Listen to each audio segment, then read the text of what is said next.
गुरु शुक्र कंजक्शन के बारे में हम लगातार चर्चा कर रहे हैं। इस वीडियो में देखेंगे मकर लगन वालों के लिए। मकर लगन वालों के लिए जब भी ये कंजक्शन सप्तम भाव में बनेगा तो यहाँ गुरु उच्च की स्थिति में होंगे, जबकि इनके साथ शुक्र भी होंगे।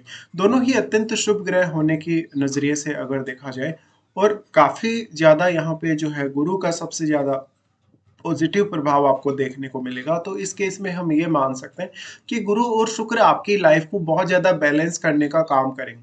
साथ ही सप्तम भाव में ये कंजक्शन है तो हो सकता है कि पार्टनर आपके लिए बहुत ज्यादा सपोर्टिव हो, वो ज्ञान के मामले में भी और क्रिएटिविटी के मामले में भी। तो हो सकता है कि आपका जो एफर्ट है मैरिज के बाद वो आपको उतना ज्यादा नहीं करना पड़ेगा, करियर के रिगार्डिंग भी और अन्य मामलों में भी।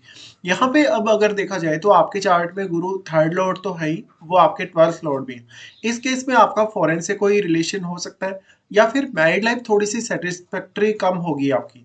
लेकिन यहाँ आपको वास्तव में देखना होगा, शुक्र जो है वो रेट्रोग्रेड नहीं होना चाहिए। अगर शुक्र रेट्रोग्रेड हो जाते हैं, और गुरु तो क्योंकि ऑलरेडी यहाँ उच्च की स्थिति में है ही, तो अगर मान लीजिए यहाँ अब कोई भी जैसे मंगल जैसा ग्रह आ जाता है या सूर्य जैसा ग्रह आ जाता है, तो वो गुरु के लिए अच्छा हो सकता है, बट यहाँ शुक्र पर उतना पॉजिटिव प्रभाव नहीं पड़ सकेगा।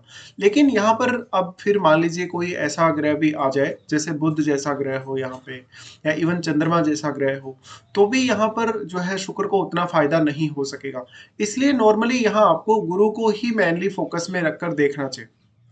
गुरु थर्ड लॉर्ड होने की वजह से इस बात की संभावना भी बनती है, क्योंकि गुरु 12th लॉर्ड भी है, इसलिए फॉरेन की यात्रा या आध्यात्मिक रूप से आपका बहुत ज्यादा विकास होना, एक अच्छा पार्टनर मिलना जो आपकी लाइफ को आध्यात्मिक तरीके से और भौतिक सुख साधनों के माध्यम से काफी ज्यादा बैलेंस में लाएगा। तो बहुत सारे इनकम सोर्सेज भी आपको मिलने के चांसेस है। साथ ही साथ आपका ज्ञान, आपकी बुद्धिमत्ता और आपकी क्रिएटिविटी और इमेजिनेशन बढ़ने के चांसेस है। लेकिन ये कंजक्शन सप्तम भाव में होने की वजह से मैरिड लाइफ के लिए भी उतना ही ज्यादा इंपॉर्टेंट हो जाता है, और साथ साथ में ये सारे के सारे जो गुण होंगे वो आपके पार्टनर में आपको प्रभावी तरीके से दिखेंगे। अब यहाँ पे चंद्रमा का बहुत इंपॉर्टेंट रोल होगा, क्योंकि चंद्रमा दोनों के ही डिस्पोजिटर है।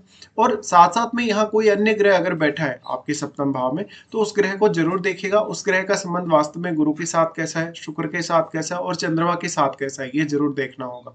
देखिए नॉर्मली अगर कोई यहाँ गुरु का मित्र ग्रह बैठेगा, तो गुरु को यहाँ ज्यादा बल मिलेगा।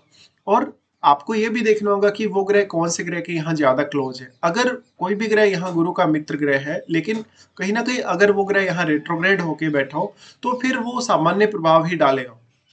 इसी तरीके से जो भी प्लेनेट यहाँ बैठेगा वो आपके चार्ट में किसी न किसी भाव का स्वामी अवश्य है, ये भी आपको देखना होगा। तो उन भावों के साथ भी आपको संबंध जोड़कर देखना चाहिए सप्तम भाव का। इसके साथ साथ हमारे लिए सबसे ज्यादा इंपॉर्टेंट है चंद्रमा का अगर कनेक्शन बनता है गुरु या शुक्र से, तो ये आपके लिए ज्यादातर मामलों में फेवरेबल ही होगा। भले ही मैरिड लाइफ थोड़ी सी कम सेटिस्फैक्टरी होगी आपकी, लेकिन कहीं ना कहीं आपके पब्लिकली नेम फेम के लिए या पार्टनर से जो आप सपोर्ट एक्सपेक्ट कर रहे हैं उस मामले में ये बहुत बेहतर होगा। अब मान लीजिए कोई भी भाव का स्वामी अगर सप्तम भाव में आता है, तो वो अपनी एनर्जी को सप्तम भाव में डिपॉजिट करेगा, तो उन भावों का विशेष तौर पे आपको सपोर्ट मिल सकता है। यहाँ पर पब्लिकली अगर देखा जाए, आपके पर्सनल नेम फेम के हिसाब से देखा जाए, चाहे पार्टनर के सपोर्ट के लिए अगर देखा जाए, तो कहीं ना कहीं बहुत ही ज्यादा इंपॉर्टेंस होगा। अब देखिए गुरु यहाँ पे थर्ड लॉर्ड है। थर्ड लॉर्ड होने के केस में आप कोई भी इस प्रकार का बिजनेस कर सकते हैं, जहां पर आप फाइनेंस रिलेटेड किसी फील्ड में काम कर रहे हैं, आप सीए वगैरह हैं, कोई बैंक वगैरह में काम कर रहे हैं। साथ ही थोड़ा सा आपकी जो रिस्क टेकिंग एबिलिटी होगी वो भी बढ़ेगी। लेकिन मेनली आपके मैरिज होने के पश्चात आपकी लाइफ में कैरियर वाइज और आपके प्रोफेशन वाइज या बिजनेस वाइज बहुत बड़े चेंजेस आने के चांसेस हैं। अब थर्ड हाउस में कोई भी प्लेनेट बैठा है या नहीं, वो आप जरूर देखिएगा, क्योंकि थर्ड हाउस में बैठा हुआ जो प्लेनेट होगा वो कहीं ना कहीं आपको और भी अच्छी क्षमताएं प्रदान करेगा, आपको काम करने के लिए या मेहनत करने के लिए प्रेरित करेगा। और क्योंकि गुरु का एस्पेक्ट भी है थर्ड हाउस पे, इसलिए यहाँ बैठा हुआ ग्रह और भी ज्यादा आपके लिए इंपॉर्टेंस रखेगा। साथ ही क्योंकि वो ग्रह यहाँ गुरु के घर में स्थित होगा, गुरु के घर में स्थित होते हुए गुरु उसको पूर्ण रूप से कंट्रोल कर सकेंगे। अब आपके गुरु यहाँ रेट्रोग्रेड कंडीशन में नहीं होने चाहिए। अगर गुरु यहाँ रेट्रोग्रेड कंडीशन में बैठे हैं, तो वो एक सामान्य प्लेसमेंट की तरह ही आपको प्रभाव देंगे। गुरु यहाँ 12th लॉर्ड भी है। 12th लॉर्ड होने के केस में हम ये मान सकते हैं कि कभी-कभी आपको पार्टनर की हेल्थ को लेके बहुत ज़्यादा कॉन्शियस होने की ज़रूरत पड़ेगी। हो सकता है कि मैरिज होने के पश्चात आपको आपके पार्टनर की हेल्थ के लिए बहुत ज़्यादा खर्चा भी करना पड़े।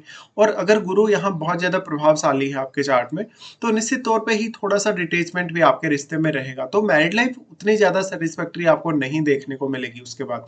हो सकता है कि आपका जो पार्टनर है वो काफ़ी तेज़ी से आध्यात्म की तरफ मुड़ रहा हो और वो ऐसी ही भावनाएँ आपके अंदर भी डेवलप करे। अब यहाँ शुक्र कितने ज़्यादा प्रभावी हैं? देखिए, ये अगर शुक्र यहाँ बहुत ज़्यादा प्रभावी है, तो इसका फ़ायदा स्त्रियों को तो होगा ही होगा, पुरुषों को इसका सबसे ज़्यादा फ़ायदा मिलेगा। तो कहीं न कहीं हम ये मान सकते हैं, गुरु जहाँ पर एक तरफ अध्यात्म के कारक है, साथ ही साथ लक के भी कारक है और धन-संपत्ति के मामले में भी गुरु का बहुत इम्पोर्टेंट रोल है। लेकिन शुक्र का अगर देखा जाए तो भौतिक सुख साधनों के मामले में हम शुक्र को ज़्यादा मानते हैं, इसलिए दोनों ही ग्रह यहाँ आपको काफ़ी ज़्यादा बैलेंस में ला सकते हैं। आपके रिलेशनशिप वाइज़, आपके प्रोफ़ेशन वाइज़ और एक अच्छी अंडरस्टैंडिंग के मामले में भी। इसलिए आपको ज़्यादा से ज़्यादा इनकम सोर्सेज़ की तरफ देखना चाहिए। आपका जो पार्टनर होगा वो आपके इनकम सोर्सेज़ के मामले में एक बहुत बड़ा रोल निभा सकता है। अब यहाँ पे फिर जो भी प्लैनेट बैठा होगा वो इनमें से किसी न किसी प्लैनेट को ज़रूर प्रभावित करेगा, तो उसका प्रभाव भी आपको देखना चाहिए और उन भावों पर भी आपको ध्यान देना है जिन भावों का वो ग्रह यहाँ स्वामी होकर बैठा हुआ है। इसके साथ-साथ अगर देखा जाए, तो गुरु स्त्रियों के लिए उनके हस्बैंड के कारक हैं। हस्बैंड के कारक होने की वजह से इस बात की बहुत प्रबल संभावना है कि स्त्रियों के केस में कहीं न कहीं उनके करियर वाइज़ कोई बहुत बड़ा डिसीज़न हो सकता है शादी होने के पश्चात। और वास्तव में जो भौतिक सुख-सुविधाएँ हैं, वो मैरिज होने के बाद आपके जीवन में बढ़ सकती हैं। लेकिन यहाँ पर आपको कोई बहुत ज़्यादा एक्सपेक्टेशन नहीं रखनी होगी अपने पार्टनर से, क्योंकि ये चंद्रमा का घर है और यहाँ आप जितना ज़्यादा एक्सपेक्ट करेंगे, उतना ही ज़्यादा कहीं न कहीं आपको संतुष्टि कम रहेगी। अब वैसे अगर देखा जाए तो आप शनि से शासित हैं। शनि से शासित होने की वजह से ऐसे लोग बहुत ज़्यादा मेहनती भी होते हैं। तो यहाँ जो कुछ भी आपको आपके पार्टनर की तरफ से मिलता है, चाहे धन संपत्ति है, चाहे कोई अदर सपोर्ट है, उसी में आपको यहाँ सैटिस्फाई रहना होगा। लेकिन अगर चंद्रमा का संबंध या राहु केतु का संबंध सप्तम भाव से बनता है, तो ये आपकी मैरिड लाइफ को बहुत ज़्यादा डिससैटिस्फैक्टरी बना सकता है। इसके साथ-साथ अगर देखा जाए, तो यहाँ पे शुक्र को जब हम देखते हैं, शुक्र यहाँ पे क्योंकि पुरुषों के लिए उनकी वाइफ के कारक होंगे, वाइफ के कारक होंगे, तो यहाँ क्योंकि गुरु उच्च के हैं और दोनों ही शुभ ग्रह होने के नाते यहाँ इस बात की संभावना बहुत अधिक बन जाती है पुरुषों के लिए कि उनका जो पार्टनर होगा उनके लिए बहुत सपोर्टिव होगा। इवन पार्टनर आपको कोई अच्छी गाइडेंस भी दे सकता है। साथ ही साथ यहाँ अगर पुरुषों का चार्ट हो तो वो लोग अपने पार्टनर के साथ ही कोई बिजनेस वाइज पार्टनरशिप भी कर सकते हैं कहीं ना कहीं। अब यहाँ पे अगर हम दृष्टियों के हिसाब से भी देखेंगे तो ये कंजक्शन बहुत ज़्यादा फ़ेवरेबल होगा आपके लिए, क्योंकि यहाँ गुरु का सबसे पहला एस्पेक्ट आएगा आपके 11वें भाव पे। अब 11वें भाव पे गुरु एस्पेक्ट डाल रहे हैं, तो निश्चित तौर पे आपके नेटवर्क के लिए अच्छा होगा, आप बहुत लोगों के साथ जुड़ पाएँगे। वास्तव में आपके नेटवर्क में कुछ बहुत प्रभावशाली लोग हो सकते हैं, लेकिन ऐसा गुरु आपकी एक्सपेक्टेशन भी उतनी ही ज़्यादा बढ़ाएगा। अगर मान लीजिए कोई फायरी प्लैनेट बैठा है आपके 11th हाउस में, तो उस ग्रह से आपको काफ़ी सपोर्ट मिल सकता है अर्निंग्स के मामले में या लोगों से आपका जो लगाव है, जुड़ाव है, उस मामले में भी। गुरु का यहाँ एस्पेक्ट है, तो ये वास्तव में आप किस तरीके से लोगों के साथ डील करेंगे, इसको समझने में आपकी काफ़ी मदद करेगा। गुरु का एस्पेक्ट 11th हाउस पर होने की वजह से अक्सर कुछ बहुत मल्टीपल इनकम आइडियाज़ आपके पास रहेंगे और आप काफ़ी हार्ड वर्किंग तो होंगे ही होंगे।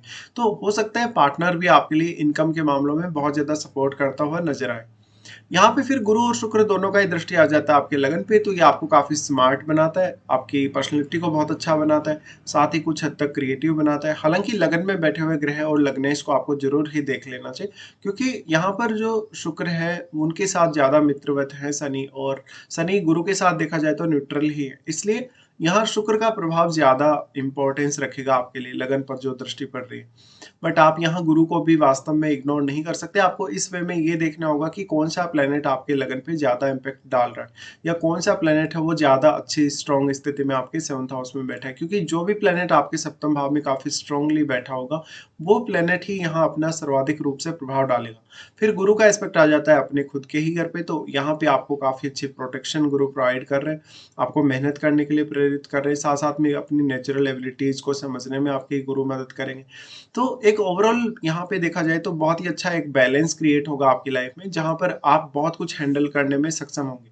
इवन मैरिज होने के पश्चात भी आपके जीवन में आर्थिक रूप से और करियर के मामलों में बहुत बड़ी प्रगति होने के चांसेस हैं। बाकी डिपेंड करता है कि यहाँ पे अब आपको कौन सी महादशा चल रही है, और अगर आपको गुरु की या शुक्र की महादशा है तो वो कौन से पर्टिकुलर टाइम पे आपके चार्ट में चालू होने वाली है।